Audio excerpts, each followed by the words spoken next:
Hello everyone, मैं सविता आप सभी का स्वागत करती हूँ लर्न विद सविता में। आज की वीडियो में मैं आपके लिए लेकर आई हूँ सेकंड चैप्टर को ही हम कंटिन्यू करेंगे आगे। तो चलिए देखते हैं आज के क्या-क्या टॉपिक है जिनके ऊपर हमें चर्चा करनी है। पहला, सबसे पहले मौर्य साम्राज्य के बारे में हम लोगों ने पिछले वीडियो में थोड़ा-सा पढ़ा था। अब हम करेंगे मौर्य साम्राज्य में अशोक इतना पावरफुल राजा जो थे, वो क्या रीज़न थे जिनकी वजह से अशोक इतने पावरफुल और इतने प्रसिद्ध शासक कहलाए। दूसरा, राजधर्म के नवीन सिद्धांत के बारे में हम चर्चा करेंगे। ग्रामीण समाज में विभिन्नताएं डिफरेंसेस जो थे वो क्यों थे, रीजंस क्या हैं उनके। दैविक राजा के बारे में, बदलता और देहात। राजा के बारे में हमने पढ़ लिया कि 600 ईसा पूर्व से 600 ईस्वी के समय में राजनीतिक स्थिति कैसी थी। अब हम पढ़ेंगे किसानों की स्थिति कैसी थी, आर्थिक तौर पर क्या हालात थे उस समय में। उपज बढ़ाने के क्या तरीके हैं, किसानों ने उपज बढ़ाने के लिए किन-किन तरीकों को खोजा, क्या राजाओं की तरफ से उन्हें सपोर्ट मिलता था या नहीं मिलता था। मौर्य साम्राज्य, अशोक। अशोक मौर्य साम्राज्य के सबसे प्रसिद्ध राजा हैं जिनके कारण ये हैं। अशोक ने साम्राज्य अखंडता पर विशेष बल दिया था। अशोक ऐसे राजा थे जो अपने साम्राज्य को जोड़कर रखना और उन सबको मिलाकर रखना चाहते थे, जिसकी वजह से वो काफी प्रसिद्ध भी हुए थे। एक इंसिडेंट है जो 261 ईसा पूर्व में जब कलिंग पर अशोक ने विजय पा ली थी, तो उस समय में बहुत ज्यादा लोगों की हत्याएं हुई थी, बहुत सारे लोग मारे गए थे। तो जिस घटना ने अ, अशोक ने कलिंग को जीत तो लिया था, बट इस घटना की वजह से इतने सारे लोग मारे गए थे, जिसकी वजह से अशोक के दिल पर बहुत ज्यादा असर पड़ा था। तो उन्होंने ये डिसाइड किया, उसके बाद उनका हृदय परिवर्तित हो गया था। उन्होंने डिसाइड किया कि अब मैं मारकाट, ये महत्वाकांक्षी जो सोच है कि साम्राज्य को बढ़ाना, ये सारी चीजों से दूर हटकर उन्होंने एक लोगों की भलाई के लिए, लोगों में मैं क्या अच्छा पॉजिटिव चीजों का प्रचार कर सकता हूँ, कैसे लोगों को अच्छी चीजों के बारे में सिखा सकता हूँ, तो कैसे उनके दिल में अपने लिए जगह बना सकता हूँ, इन सारी चीजों के ऊपर उनका फोकस हो गया। तो इसके लिए उन्होंने धम्म महामात्र अधिकारियों की नियुक्ति की थी, धम्म का प्रचार करने के लिए। धर्म और धम्म दोनों अलग-अलग चीजें हैं। धम्म का मतलब होता है कुछ अच्छी बातें, कुछ अच्छे विचार जिनको लोगों में फैलाना, जिससे भाईचारा, लोगों में प्रेम की भावना को बढ़ावा मिले। धम्म का प्रचार करने के लिए धम्म अधिकारियों की नियुक्ति की गई थी। राजा जो है अशोक, प्रजा को अपनी संतान समझते थे। किसी के साथ किसी तरीके का कोई भेदभाव नहीं किया जाता था, सबको इक्वली ट्रीट किया जाता था। अपनी प्रजा को भी जब कोई राजा अपनी संतान की तरह समझता है, तो आप समझ सकते हो उसकी केयर कितनी ज्यादा होगी और उसका ध्यान कितना ज्यादा रखा जाएगा। बौद्ध धर्म का प्रचार अन्य देशों में, अशोक ने बौद्ध धर्म को अपनाया था और बौद्ध धर्म के प्रचार के लिए उन्होंने दूसरे देशों में भी प्रचार किया था। श्रीलंका जैसी जगहों में अपनी बेटे महेंद्र और संघमित्रा बेटी को भी भेजा था बौद्ध धर्म का प्रचार करने के लिए। पर इसके अलावा भी अशोक ने खुद तो बौद्ध धर्म को मानते थे, बट उन्होंने कभी भी अपनी प्रजा को अपने धर्म को मानने के लिए प्रेशराइज नहीं किया। मतलब उन्होंने एक ऐसा धर्म निकाला, सारे लोग मिलजुल कर रहें और जिसको जिस धर्म का पालन करना है वो अपने धर्म का पालन करे। एक ये बहुत अच्छी चीज थी उनकी। सहनशील सम्राट सभी धर्मों का आदर करते थे।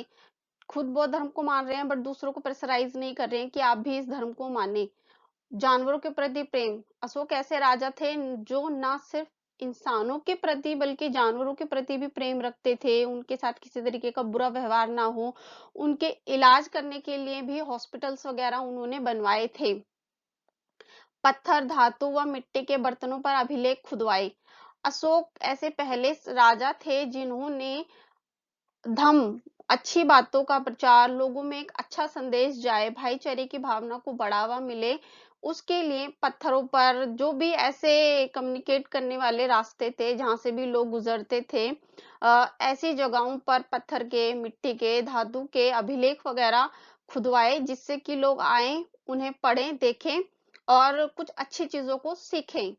और जो भी ये सारे के सारे विचार उनके जो थे, जो भी अच्छी बातें उन्होंने प्रचार की थी, वो सारी की सारी लोगों की आम भाषा में किया गया था।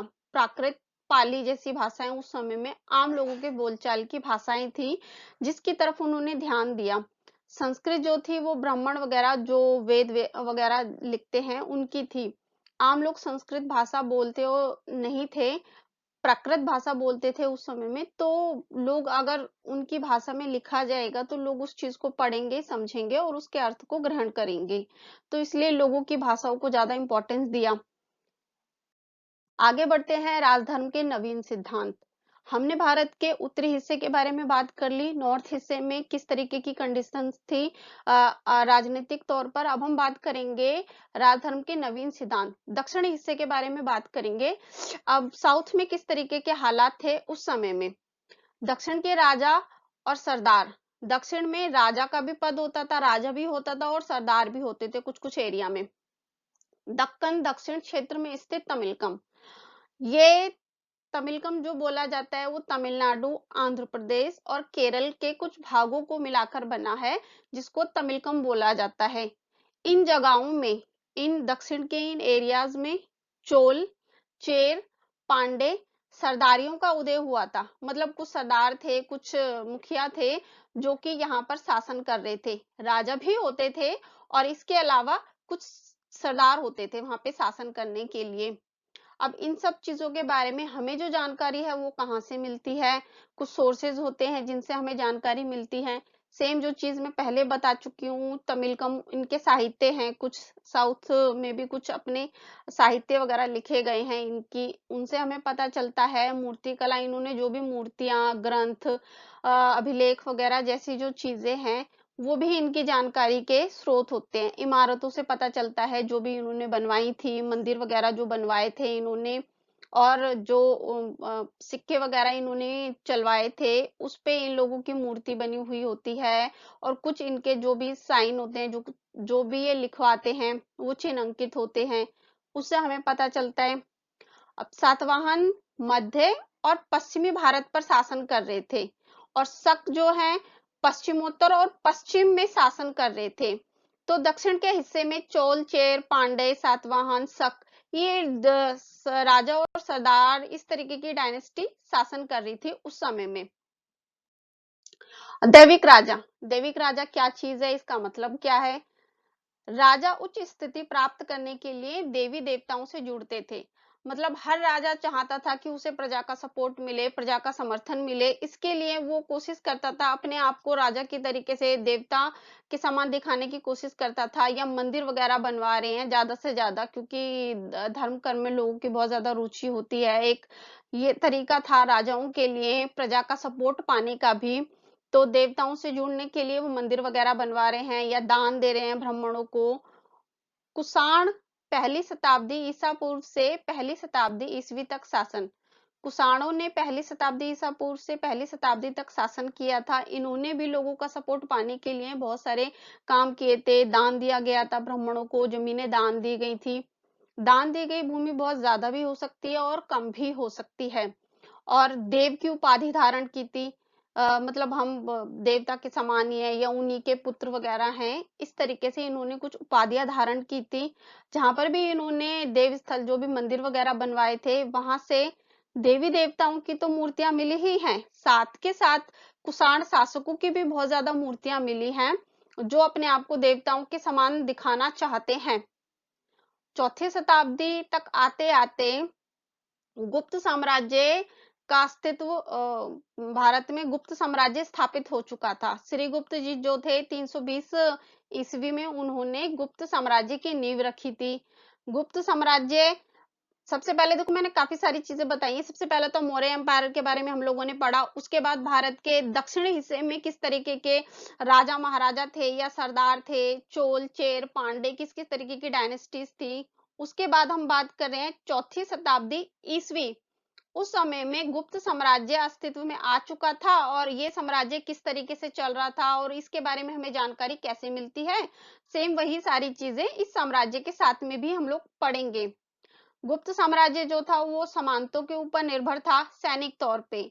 उस समय में राजा की अपनी कुछ कुछ राजाओं की अपनी खुद की स्थायी सेना होती थी और कुछ कुछ राजा जो थे जो सामंतों के ऊपर डिपेंड करते थे। अब अगर देखो किसी की राजा की अपनी खुद की स्थायी सेना अगर रखेगा परमानेंट, तो उसका खर्चा उठाना भी कितना ज़्यादा, सेना रखने के लिए उस सेना का पूरा खर्चा उठाना भी बहुत ज़्यादा पैसे लगते हैं उसमें। तो इसलिए राजा-महाराजा क्या करते थे, कुछ थोड़ा बहुत उनकी खुद की स्थायी सेना होती है और कुछ वो लोग सामंतों के ऊपर डिपेंड करते हैं। सामंत उन्हें युद्ध के समय में अगर कोई दूसरी कंट्री या दूसरा स्टेट अटैक कर देता है, तो उस समय में ये लोग सामंतों से सैनिकों को किराए पर लेते थे। और ये सैनिक जो थे वो किसानों को ही भर्ती किया जाता था, सेना के तौर पर भी वो लोग काम करते थे और खेती-बाड़ी में भी सैनिक लगे हुए थे। भूमि पर नियंत्रण, गुप्त साम्राज्य में राजा-महाराजा जो थे उनका जमीन के ऊपर भी नियंत्रण होता था। कुछ लोगों की, जमींदारों की खुद की जमीन भी होती थी, कुछ हिस्सा आम लोगों का होता था जिनके ऊपर आम लोगों का भी अधिकार है, और राजा-महाराजाओं का भी जमीन के ऊपर अधिकार होता था। इतिहास निर्माण के स्रोत, गुप्त साम्राज्य के बारे में हमें, जबकि गुप्त साम्राज्य को स्वर्ण युग भी बोला जाता है, कला के क्षेत्र में, विज्ञान के क्षेत्र में, हर तरीके से भारत ने उस समय में बहुत तरक्की करी थी। इसलिए गुप्त साम्राज्य जब चल रहा था भारत में, उसको स्वर्ण युग कहा जाता है। वो सोने के सिक्के भी चलाए थे, बहुत उत्तम क्वालिटी के, बहुत अच्छी क्वालिटी के सोने के सिक्के गुप्त साम्राज्य ने ही स्टार्ट किए थे। और इनके कुछ साहित्य हैं, उनसे इनों के बारे में, जो भी ग्रंथ वगैरह लिखे गए हैं, उनसे हमें इनके बारे में जानकारी मिलती है। सिक्के, इन्होंने जो भी सिक्के चलाए थे सोने वगैरह के, तो उससे हमें इनके बारे में इंफॉर्मेशन मिलती है। अभिलेख, मूर्तियां वगैरह बनवाई थी इन्होंने, इमारतें वगैरह बनवाई थी, उससे हमें जानकारी मिलती है गुप्त साम्राज्य को समझने के लिए। और इस समय में राजा क्या करते थे, अपने बारे में बहुत थोड़ा बड़ाई वगैरह करवाने के लिए या अच्छी स्थिति पाने के लिए, लोगों में पॉपुलर होने के लिए प्रशस्ति लिखवाते थे अपनी। एक ऐसे ही समुद्रगुप्त ने प्रशस्ति रचना, प्रयाग प्रशस्ति जो है हरिसेन ने लिखी थी, जो कि समुद्रगुप्त के राजकवि थे। संस्कृत में लिखी गई है ये। इसमें राजा ने अपने आप को, समुद्रगुप्त ने अपने आप को देवताओं के समान बताया है। तो इस तरीके से एक प्रशस्ति जो थी, वो भी एक तरीका थी इस समय के इतिहास को जानने की, गुप्त साम्राज्य के स्पेशली। नेक्स्ट है बदलता हुआ देहात। देहात में, गांवों में लोगों की स्थिति, किसानों की स्थिति कैसी थी? जनता में राजा की छवि कैसी थी? क्या राजा ने तो अपने बारे में बता दिया, क्योंकि बहुत सारे जो साहित्य लिखे जाते हैं, ग्रंथ होते हैं, बहुत सारी चीजें जो हैं, वो स्पेशली एक खास इंसान को रेफरेंस में लेके लिखे जाते हैं। उस समय में आम इंसान की, आम लोगों की, किसानों की, औरतों की क्या कंडीशंस थी उस समय में, इसके बारे में हमें इन ग्रंथों से जानकारी, इन साहित्यों से जानकारी हमें मिलती नहीं है।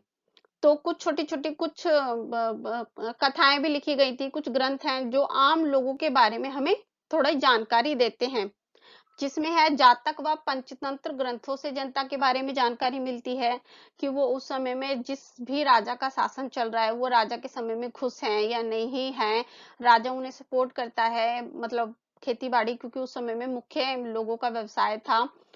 तो अकाल आ गया, भूकंप हो गया, कोई भी प्राकृतिक आपदा अगर आ जाती है, तो उस समय में राजा उनको सपोर्ट करता है या नहीं करता। और राजा और प्रजा के संबंध अच्छे थे या बहुत तनावपूर्ण थे, दोनों के बीच में रिलेशन किस तरीके के थे, ये सारी चीजों की जानकारी हमें इन ग्रंथों से मिलती है। राजा कभी-कभी क्या करते थे कि अच्छे, और बहुत सारे राजा ऐसे होते थे जो अपनी प्रजा के लिए भलाई के काम करते थे। अगर मान लो किसानों की फसल जो है वो खराब हो गई है, तो उनको राज्य की तरफ से कर कर जो है वो माफ कर दिया जाता था, या कृषि में प्रोत्साहन देने के लिए बीज वगैरह प्रोवाइड करवाए जाते थे। जो आर्टिफिशियल सोर्सेज हैं, पानी के, कुआं हो गया, तालाब हो गया, जलाशय हो गए, वो बनवाए जाते हैं, ताकि अगर उत्पादन अच्छा होगा, फसल अच्छी आएगी, तो किसान की आर्थिक स्थिति भी थोड़ा सुधरेगी और उसको कर्जा वगैरह जैसी चीजें लेने की जरूरत नहीं पड़ेगी। गंधतिंदु में भी कुटिल राजा का वर्णन किया गया है। राजा की छवि अच्छी भी होती थी लोगों में, और कभी-कभी कुछ-कुछ राजाओं की छवि जो होती थी लोगों में खराब भी होती थी, जिसकी वजह से प्रजा बहुत ज्यादा परेशानी झेलती थी। कभी-कभी क्या होता था कि लोग जब किसान जो हैं वो कर चुका नहीं पाते थे, टैक्स नहीं दे पा रहे हैं, तो वो क्या करते थे कि भाग जाते थे जंगलों की तरफ, या आनाकानी करते थे, या ऐसी जगहों को, जंगल वगैरह को साफ करके वो वहां पर खेती बाड़ी करते थे, ताकि ज्यादा से ज्यादा उत्पादन आए। तो किसानों की स्थिति इस तरीके की थी। आगे है उपज बढ़ाने के तरीके। एक मैंने रीज़न बताया कि अगर उपज अच्छी नहीं हो रही है तो टैक्स नहीं दे पा रहे हैं किसान, तो क्या करते थे, वो भाग जाते थे जंगलों की तरफ में, जगह को छोड़कर ही चले जाते थे अपनी। दूसरा है, कुछ कोशिश करते थे कि उपज बढ़ाने के तरीके क्या हैं, उत्पादन किस तरीके से बढ़ाया जा सकता है, इन चीज़ों की तरफ ध्यान दिया जाता था। तो उसके लिए ये लोग करते थे लोहे के फाल वाले हल का प्रयोग। जो खेती-बाड़ी की जाती थी, पहले लकड़ी का हल लगाया जाता था, फिर उसके बाद लोहे लोहे का इस्तेमाल किया जाने लगा, क्योंकि इस समय में लोहे का भी बहुत ज़्यादा मात्रा में मिलना स्टार्ट हो चुका था। तो लोहा क्योंकि मजबूत होता है और वो जल्दी से टूटता नहीं है, लकड़ी जल्दी से टूट जाएगी और बहुत ज़्यादा गहराई तक ज़मीन को खोद नहीं सकती। एक ये रीज़न था कि लोहे का हल आ जाने की वज़ह से, मतलब वो आ जाने की वज़ह से, फाल आ जाने की वज़ह से ऊपर का हिस्सा जो बैंत लगी होती है, वो तो लकड़ी की थी, बट नीचे का जो ज़मीन को खोदता है, वो लोहे का हो गया था, जिसकी वज़ह से अब ज़मीन को नीचे तक खोदा जा सकता था, जो लकड़ी से पॉसिबल नहीं होता था उस समय में। और सिंचाई के साधन, कुएँ, तालाब, नहरें, इन चीज़ों के ऊपर ध्यान दिया, जिसमें राजा का भी सपोर्ट होता था, राजा भी हेल्प करता था इन सब चीज़ों को प्रोवाइड करवाने में, बीजों को प्रोवाइड करने में, या टैक्स माफ़ कर दिया। एक ये तरीका था। दूसरा, पर्वतीय क्षेत्र में कुदालों का इस्तेमाल, जो समतल जगहें हैं, वहाँ पे तो हल से खेती-बाड़ी कर रहे हैं, बट पर्वतीय क्षेत्र जो थे, जो हिल स्टेशन है, वहाँ की जो ज़मीन जो होती है, वो थोड़ी-सी सख्त होती है, तो वहाँ पे कुदाल का इस्तेमाल, खोदने के लिए कुदाल का इस्तेमाल किया जा रहा है, ताकि अच्छे से खोदा जा सके ज़मीन को। वहाँ पे हल वगैरह बहुत ज़्यादा इस्तेमाल नहीं किए जाते। दूसरा, पंजाब और राजस्थान अर्ध शुष्क हैं। ऐसे एरियाओं में खेती-बाड़ी करने के लिए आर्टिफिशियल जो तरीके हैं, कुएँ, तालाब वगैरह, इन सब चीज़ों का इस्तेमाल किया जाता है। ज़मीन को उपजाऊ बनाने के लिए जो भी उपाय किए जाते हैं, उपाय कर सकते हैं, उनको किया जाता है। आगे बढ़ते हैं। ग्रामीण समाज में विभिन्नताएँ। किस-किस तरीके के डिफरेंसेस थे ग्रामीण समाज में? पहला तो अधिकतर किसान, क्योंकि ग्रामीण समाज जो होता है वो कृषि प्रधान है और ज़्यादातर किसान गाँवों में रहते हैं और खेती-बाड़ी जैसे कामों में ही लगे लगे हुए होते हैं। ग्राम प्रधान, गाँव है तो गाँव का एक प्रधान होता है और जिसका पद जो होता है वो वंशानुगत होता है, मतलब वंश के आधार पर उसका एक प्रधान है, फिर उसका बेटा, उसका बेटा, फिर उसका बेटा। इस तरीके से ये पद चलता है। छोटे किसान भी होते थे, जमींदार, बड़े वेलार जिन्हें कहा जाता था, जमींदारों को वेलार कहा जाता था। छोटे किसानों के भी हमें एग्जाम्पल्स देखने के लिए मिलते हैं, और जमींदार जिनके पास ज्यादा जमीनें होती हैं, वो भी हमें देखने के लिए मिलते हैं इस समय में। भूमिहीन किसान व मजदूर, ग्राम है तो गांव का मुख्य पेशा खेती-बाड़ी है। उसके बाद गाँव में एक प्रधान भी होता है, जिसका पद जो है वो वंशानुगत है।